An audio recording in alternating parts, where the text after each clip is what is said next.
बहुत स्वागत है आपका। आप देख रहे हैं ईटी नाउ स्वदेश। गुड मॉर्निंग स्वदेश पर खबरें हम आपको बताएंगे। मैं हूं अनीता और मेरे साथ नोएडा स्टूडियो से हैं पूजा त्रिपाठी। पूजा, गुड मॉर्निंग। आज की खबरें हम बताएंगे, सफर की शुरुआत करेंगे और एशियाई बाजारों पर सबसे पहले नजर डालेंगे। यूएस मार्केट का हाल भी पूजा बताएंगी, लेकिन एशियाई बाजारों की अगर बात करें तो यहां मिला जुला कारोबार नजर आ रहा है। गिफ्ट निफ्टी हल्की कमजोरी के साथ 19,600 के पास नजर आया। जापान और चीन के बाजारों में बढ़त दिख रही है, लेकिन दबाव में कोरिया और हांगकांग नजर आ रहे हैं। यूएस इन्फ्लेशन डेटा आने वाला है, उसके पहले यह दबाव नजर आ रहा है। लेकिन यूएस मार्केट में फिलहाल किस तरह की तस्वीर नजर आ रही है, ये बताएंगी पूजा। जी पूजा, बताएं। बिल्कुल अनीता, एशियाई बाजारों से तो इस वक्त कमजोरी के संकेत देखने को मिल रहे हैं और यूएस मार्केट भी थोड़ा नर्वस है। हालांकि कल हमने देखा कि ज्यादा कुछ बड़ी खबरें या डेवलपमेंट नहीं हुआ, लेकिन अब पूरी तरीके से नजर टिकी हुई है महंगाई के आंकड़ों पर। काफी इंपॉर्टेंट होगा देखना कि फेड अभी तक जो निर्णय ले रहा है उसका कितना असर दिखना शुरू हुआ है, इस पर बाजार की नजर रहेगी। हालांकि महंगाई के ट्रेंड में हम लगातार एक गिरावट देख रहे हैं, लेकिन फेड का अभी भी कहना है कि लड़ाई खत्म नहीं हुई है। महंगाई के सामने अभी भी जो भी उचित कदम होगा वो उठाते रहेंगे और अगर जरूरत पड़ी तो रेट हाइक का निर्णय समय समय पर लेते रहेंगे। तो इस बीच ये जो महंगाई के आंकड़े आ रहे हैं ये काफी इंपॉर्टेंट हो गए और उसके पहले हम देख रहे हैं कि यूएस के बाजार थोड़ा नर्वस दिखाई दे रहे हैं। कल भी हमने देखा कि डाउ जोन्स में 190 अंकों की गिरावट देखने को मिली है और इस पूरे महीने, जब अगस्त महीने की शुरुआत हुई तब से महंगाई की ही बात वहां पर की जा रही है। तो इस वजह से हम देख रहे हैं कि अगस्त में यूएस मार्केट चली ही नहीं, वहां पर नेगेटिव रिटर्न देखने को मिल रहा है। अगर S&P 500 की बात करें तो करीब 2.5% से ज्यादा की गिरावट देखने को मिली। डाउ जोन्स में अगर देखें तो अगस्त में करीब 1.25% ये इंडेक्स टूटा और सबसे ज्यादा मार पड़ी नैस्डैक इंडेक्स में। कल भी वहां पर करीब 1% से ज्यादा की गिरावट थी और अगर पूरे अभी तक अगस्त महीने में देखें तो नैस्डैक करीब 4% टूट चुका है। तो ज्यादा कुछ फंडामेंटली या कुछ बहुत नेगेटिव खबर नहीं निकल कर आ रही है इस बीच, लेकिन महंगाई से पहले ये नर्वसनेस और प्रॉफिट बुकिंग बाजार में देखने को मिल रही है। वहीं दूसरी तरफ जो एक के बाद एक नतीजे आ रहे हैं वो काफी बेहतर नजर आ रहे हैं। कल हालांकि रोब्लॉक्स के जो नतीजा है वो अनुमान से खराब थे, उसके चलते 22% की गिरावट हमने देखी।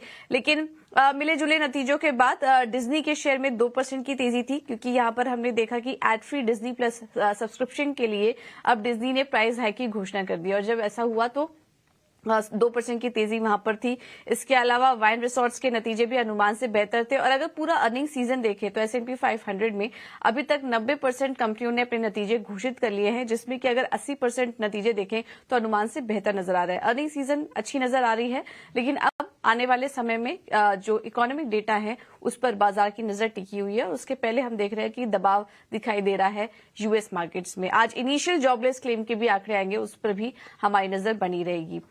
इसके बाद यूरोप के बाजारों से संकेत देखें तो कल की जो पूरी गिरावट थी वहां से अच्छी रिकवरी देखने को मिली है। विंडफॉल टैक्स की बात की थी वहां पर सरकार ने बैंकिंग कंपनियों पर, लेकिन उसमें थोड़ा बदलाव हुआ और जब ऐसा हुआ तो हमने देखा कि जितने भी बैंक थे उनमें भी रिकवरी लौटी और यूरोप बाजारों में भी कल हमने एक रिकवरी देखी। बॉन्ड मार्केट्स और कमोडिटी देखेंगे तो अभी फिलहाल सपाट है और यहां पर भी महंगाई के ही आंकड़ों का इंतजार है और उसके पहले 10 ईयर्स जो यील्ड्स हैं वो 4% के आसपास सपाट हैं। डॉलर इंडेक्स सपाट है। सोने में गिरावट अभी भी जारी है, $1950 के नीचे सोना फिसल चुका है और कच्चे तेल में देखेंगे तो वो जनवरी से लेकर अब तक की बात करें तो अपने ऊपरी स्तर पर कारोबार कर रहा है। यहाँ पर सऊदी और रूस के आउटपुट कटौती की घोषणा के बाद सप्लाई को लेकर चिंता काफी बढ़ गई है, जिसके चलते हम कच्चे तेल में अब तेजी देख रहे हैं। तो ये है पूरा सेटअप और अभी के लिए बात करें तो आज ग्लोबल मार्केट से तो संकेत थोड़े कमजोरी के हैं। कह सकते हैं कि अभी महंगाई के आंकड़े काफी इंपॉर्टेंट होंगे जिस पर की हमारी नजर रहेगी। उसके पहले थोड़ी नर्वसनेस यहाँ पर दिखाई दे रही है, बट आज भारतीय बाजारों के लिए भी काफी अहम दिन है, उस पर एक बार लौटेंगे। लेकिन सबसे पहले एफआईआई और डीआईएस के आंकड़े आपको दिखा देते हैं। कैश मार्केट में एफआईआई की बात करें तो 644 करोड़ की खरीदारी है।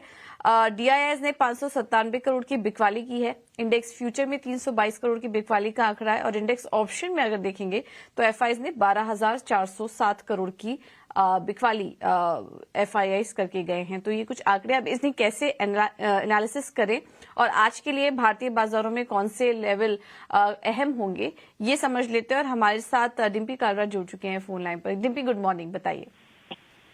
गुड मॉर्निंग पूजा। अगर आप कल भी देखें तो यही बात हमने अभी भी कही थी और ये बात बैक टू बैक ठीक हो रही है कि मार्केट में अभी भी चर्निंग हो रही है।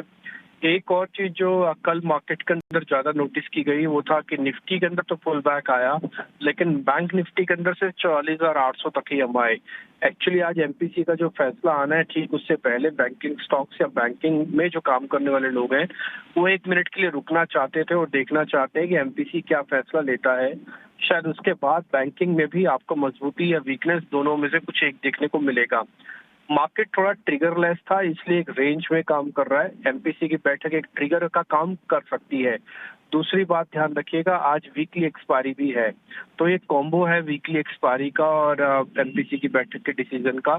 तो थोड़ी बहुत वॉलिडिटी मार्केट के अंदर लेके आ सकती है, यानी कि अपनी रेंज के ब्रेकआउट या ब्रेकडाउन की हम तैयारी कर सकते हैं।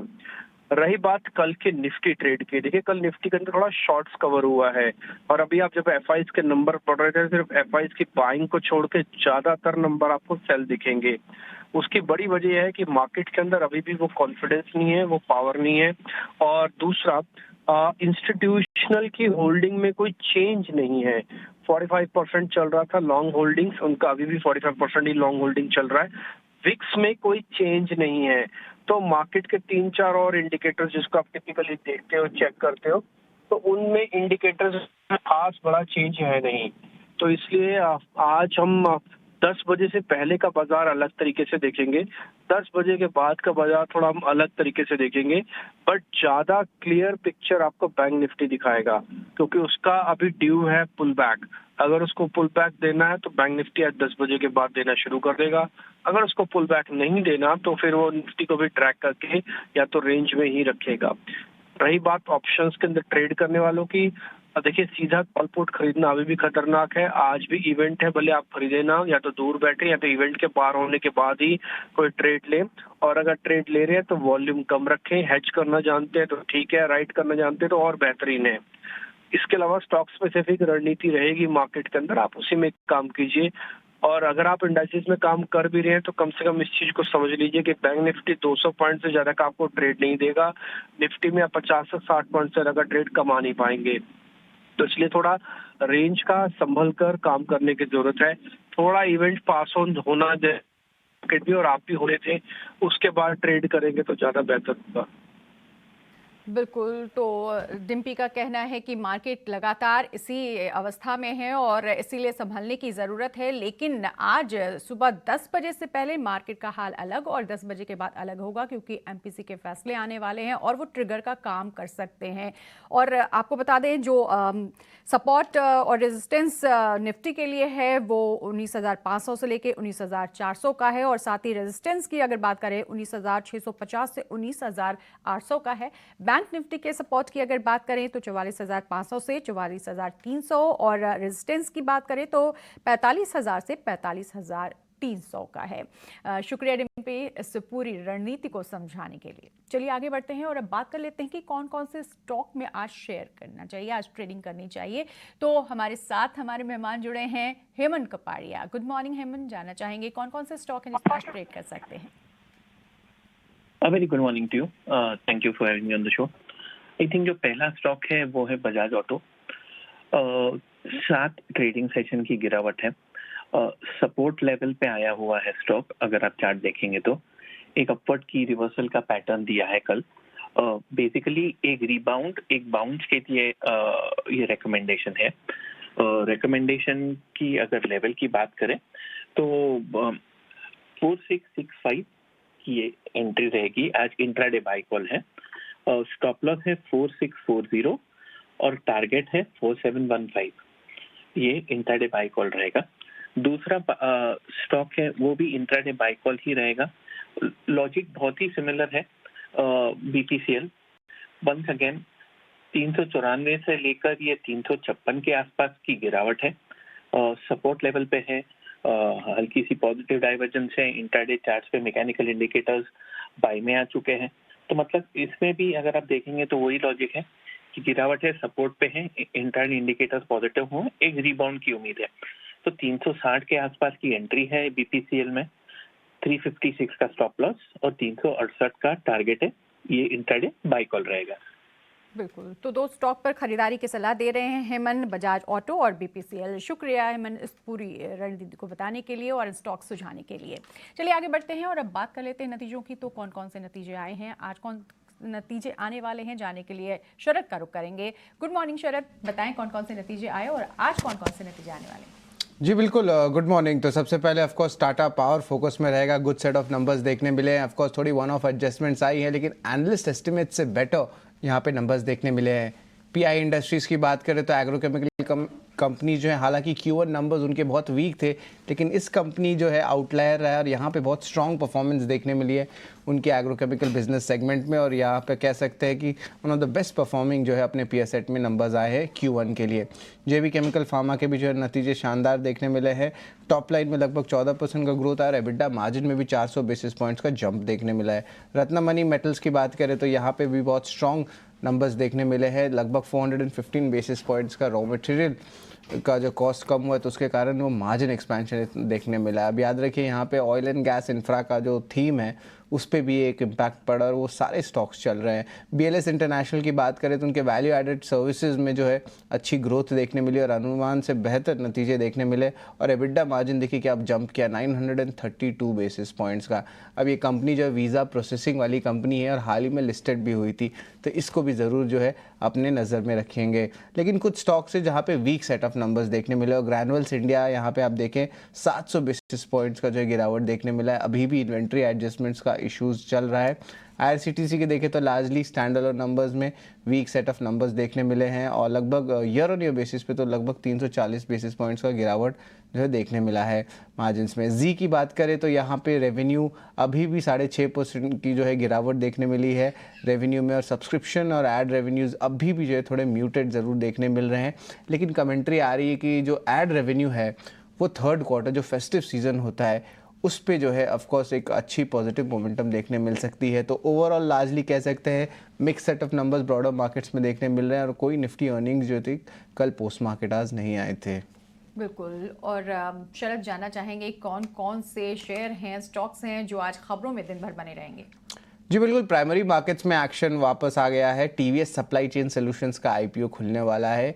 टीवीएस ग्रुप की ये कंपनी है और इसकी अगर आईपीओ साइज़ की बात करें तो लगभग 880 करोड़ का है और जो इसका इशू प्राइस है वो 187 टू 189 रुपीज़ प्रति शेयर रखा है।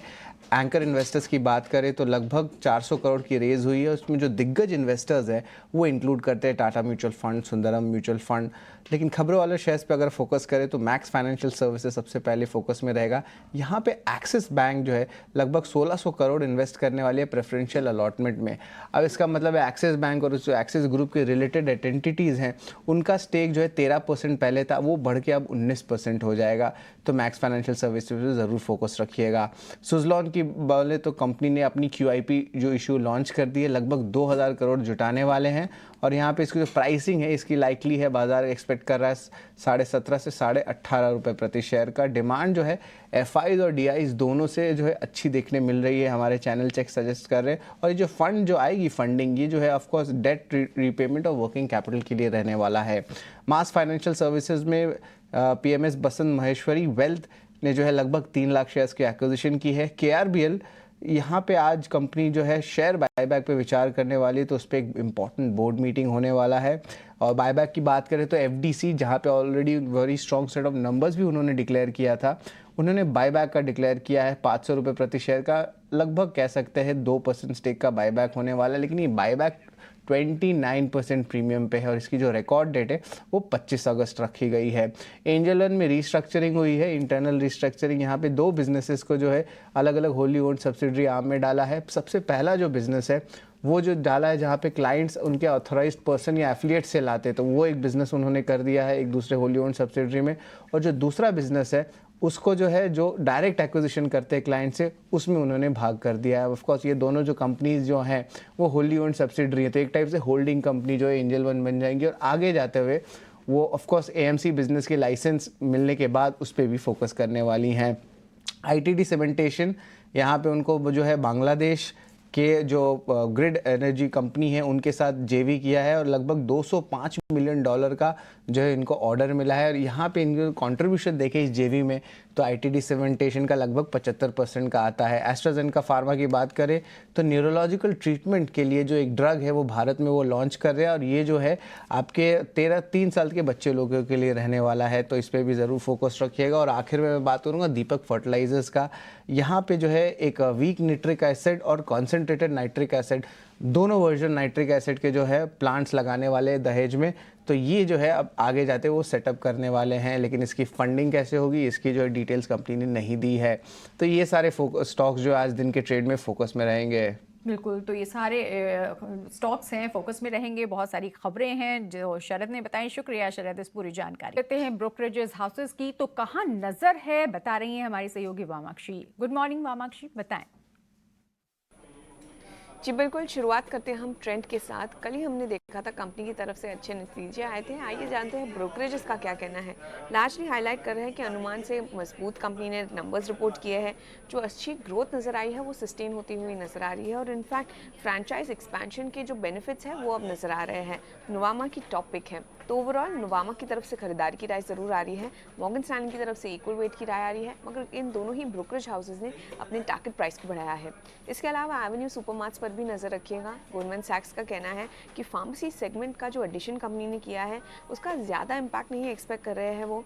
काफ़ी बढ़िया कंपटीशन है, काफ़ी तगड़ा कंपटीशन है ऑर्गेनाइज्ड फार्मेसी रिटेलिंग में, और इसी के चलते गोल्डमैन सैक्स की तरफ से एवेन्यू सुपरमार्ट्स पर बिकवाली की राय आ रही है टारगेट प्राइस 3500 के साथ। ऑयल इंडिया अगला स्टॉक हमारे रेडार पर रहेगा। ब्रोकरेजेस हाईलाइट कर रहे हैं कि पहले तिमाही के नतीजे अनुमान से मजबूत कंपनी ने रिपोर्ट किए हैं। SOE रिफॉर्म्स भी है। ऑयल प्रोडक्शन बढ़ रहा है कंपनी के लिए, मगर गैस प्रोडक्शन में थोड़े से हिकअप्स नजर आ रहे हैं। प्रोडक्शन ग्रोथ आगे के लिए हालांकि कंपनी ने इंटैक्ट रखी है और डिविडेंड यील्ड्स काफ़ी आकर्षक नजर आ रहे हैं वैल्यूएशंस के साथ। तो ऑल इन ऑल अगर हम देखें, मॉर्गन स्टैनली ने ओवरवेट की राय दी है और CLSA की तरफ से खरीदारी की राय आ रही है।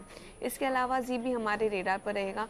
गोल्डमैन सैक्स की तरफ से रिपोर्ट आ रही है और ये हाईलाइट कर रहे हैं कि EBITDA जो कंपनी ने रिपोर्ट किया है वो अनुमान से कमज़ोर रिपोर्ट किया है।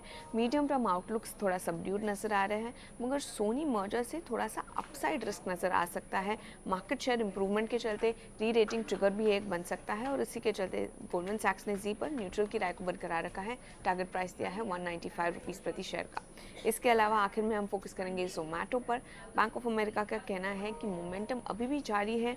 प्लेटफॉर्म फी, वर्ल्ड कप और स्विबी IPO री रेटिंग कुछ ट्रिगर्स है ये स्टॉक के लिए, और ओवरऑल बैंक ऑफ अमेरिका की तरफ से खरीदारी की राय आ रही है टारगेट प्राइस 110 के साथ। थैंक यू अमाक्षी आपका ये सारी जानकारी देने के लिए। अब आगे बढ़ते हैं कमोडिटी मार्केट की तरफ। हमारे साथ फोन लाइन पर अमित सजीजा जुड़ चुके हैं। Amit, thank you so much इचिना स्वदेश को समय देने के लिए। क्या करें आज कमोडिटी मार्केट में? जी बेसिकली जो गोल्ड और सिल्वर में जो हमने कमजोरी देखी है पिछले कुछ दिनों में वो जारी रहने की उम्मीद है आज के CPI डेटा के पहले। तो गोल्ड में मैं बिकवाली की सलाह देना चाहूंगा 59,200 के आसपास, और डाउन साइड में मेरा मानना है कि 58,850 तक जा सकता है। सिमिलरली चांदी में भी करीबन 70,200 के आसपास बिकवाली कर सकते हैं 70,700 के ऊपर के स्टॉक के साथ, और डाउन साइड में 69,200 तक के लेवल देखने मिलेंगे। वहीं अगर क्रूड की भी बात करें तो हमने काफी बड़ा रनअप देखा है, लगभग 6% की रैली हमने 2 सेशंस में ही देखी है। कल मिक्स्ड इन्वेंट्री डेटा के बाद हमने क्रूड में ऊपरी स्तरों से एक करेक्शन आते हुए देखी, तो मेरा मानना है कि ये करेक्शन जारी रह सकती है। करीबन 6,950 से 980 की रीजन में बिकवाली कर सकते हैं, यानी as close to 7,000 as possible, and upside 7,080 का स्टॉप होगा और डाउन साइड में करीबन 6,880 का टारगेट लेके चला जा सकता है। ओके, थैंक यू अमित आपका ये रणनीति सुझाने के लिए। अब आगे बढ़ेंगे और इक्विटी मार्केट में कहां पर ट्रेडिंग के मौके क्विकली आपके सामने ये भी रखेंगे। हमारे पास जो रणनीति आई है उसमें 5 पैसा कैपिटल की तरफ से अशोक लेलैंड में खरीदारी करने की सलाह दे रहे हैं। 193 का होगा टारगेट, स्टॉप लॉस सुझा रहे हैं 184 का, और मेट्रोपोलिस में भी खरीदारी करने की सलाह। कल यहाँ पर अच्छी तेजी भी थी। 1490 के लिए आप अभी भी तेजी करके चल सकते हैं, स्टॉप लॉस सुझा रहे हैं 1390 का। कोटक सिक्योरिटीज ने जो कॉल्स शेयर किए उसमें पहला है JSW स्टील, टारगेट होगा 865 का, स्टॉप लॉस है 810 का। और HDFC बैंक में भी खरीदारी करने की सलाह है 1700 के टारगेट के लिए, स्टॉप लॉस है 1625 का।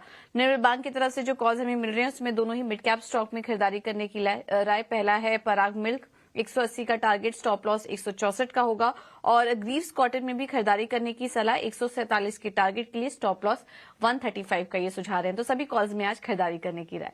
चलिए फिलहाल इस बुलेटिन में इतना ही, मुझे दीजिए इजाजत और